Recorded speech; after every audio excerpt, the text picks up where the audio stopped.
Hello, my name is David O, and I am your host for the VR Report.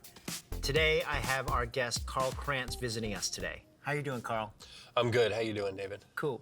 Karl is not only a visionary when it comes to virtual reality, he's been in the game for a long time, but he also holds and orchestrates the largest virtual reality conference in the world, Silicon Valley Virtual Reality. Karl, can you educate our audience on basically what SVVR is and then how it got started?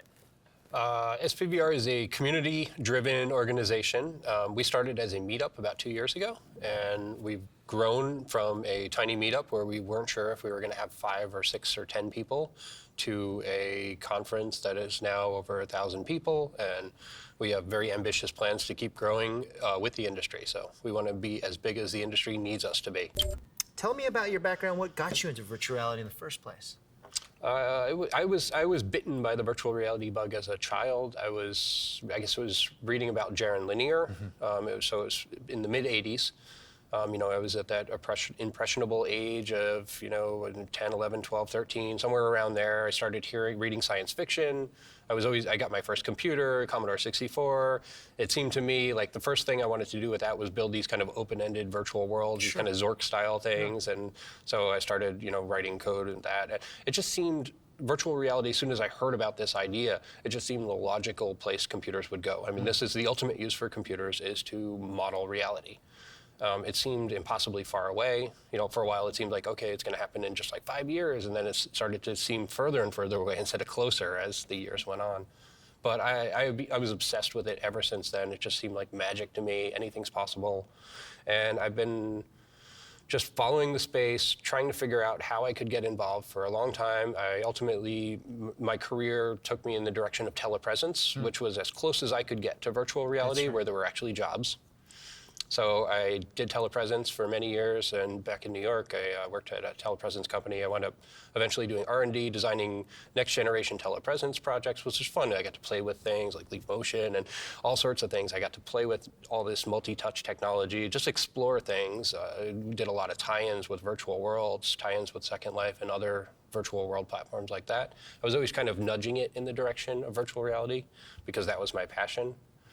And a couple of years ago, I started to see the signs. Virtual reality, consumer virtual reality is going to be close. I mean, it was always something that seemed magic to me, but I couldn't afford it, and therefore it was kind of bittersweet. Yeah. Like it was, I love virtual reality, but these systems are $100,000, $200,000. I will never own that. I will never buy a $100,000 virtual reality system. A couple of years ago, it started to seem that this is going to become affordable in the next few years. So I decided to move out to Silicon Valley because I wanted to be in Silicon Valley when that happened. So I got the timing pretty much dead on. I got out here, 6 months after I got out here, I started hearing about the Oculus Kickstarter. And kind of from there, I said, okay, virtual reality is going to happen. I was kind of burnt out from my corporate job. I said, all right, I'm going to devote my life to this. I don't know how. I don't know what I'm going to do. So I started a startup. I had some ideas about, content discovery and virtual reality. Been thinking about for a long time. So I moved out and started a startup and met some people online. Cymatic Bruce, for example, met him online, in forums, and started talking about doing a meetup. So that's how SVVR started. The initial conversation, it was actually Bruce's initial idea. He said, let's rent a small room in a library. Yeah. He said, we'll get like 6 people and we'll time it so that it's right when the first DK1s arrive. And I said, well, do you mind if I take that idea and go a lot bigger? He said, let's do it. I said, all right, let's do it. So we thought a lot bigger, and immediately from our first meeting, we met at a coffee shop and we started talking about what we're gonna do with SVVR.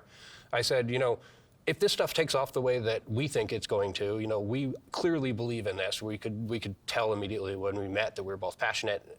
If this stuff takes off, like this is going to be a huge industry in just a few years. So if we start a meetup now, we could turn that into a conference. It was sort of a half joke that we would turn this into the conference of this industry. Yeah, it was written. But we were half joking, but half serious. And from the start, that was in our plans. And as it got bigger and bigger, and we felt that there was so much momentum, it just became obvious that we're going to turn that into the full-on conference of virtual reality. Yeah. So at some point, it became a lot of work, and I had to make a choice. My startup either needed funding to get to the next level, or SVVR needed funding to get to the next level, or I needed to devote myself full-time to one or the other. I couldn't do both. That's right. I'm not going to raise funding if I tell people it's a side project. VCs are not going to like that. They want you to be fully focused. So I said, okay, I have to pick one. I picked SVVR. I said, I can do the most good for VR, I think, with SVVR. It has a lot of traction.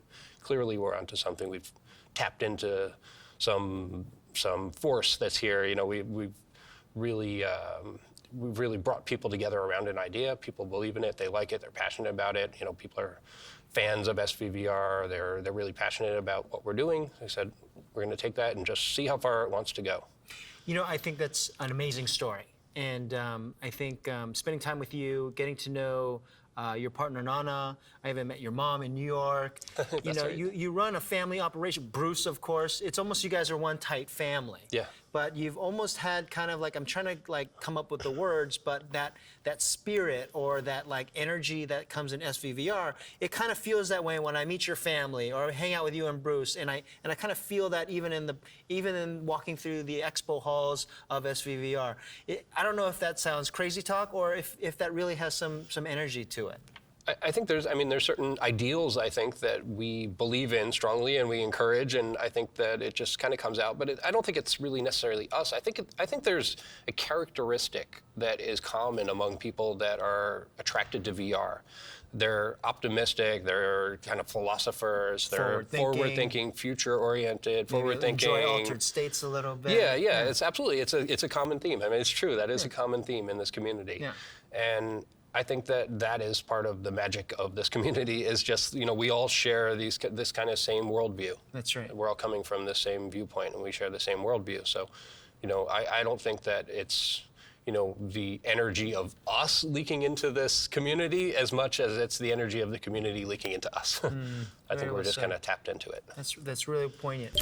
My big concern is, does that energy scale? You know, and I think last year we learned at SVVR conference that energy does scale. It scales when we were at 400 people for a conference. The energy was still there. In fact, I think it was a little better. I mean, this community is a very tight-knit community, and then we saw it again at Oculus Connect. The energy scales in this community. You know, you can go bigger and bigger, and that energy is still there, that positive, that optimistic, you know, like that feeling that we can do anything, like this technology, like the possibilities are, you know, unlimited. That's right. It scales. That's right. So I was concerned about it, but I feel very good and confident at this point that it does scale. I think as long as we don't grow too quickly. I think if we grow too quickly, we'll bring in a lot of people outside. They won't absorb the community. People have to be brought in slowly and kind of trained. You know, this community is friendly. You don't have to be on guard. You don't have to be suspicious. You don't have to be competitive. We're all working towards a very big goal, and we need to work together on that and not compete with each other.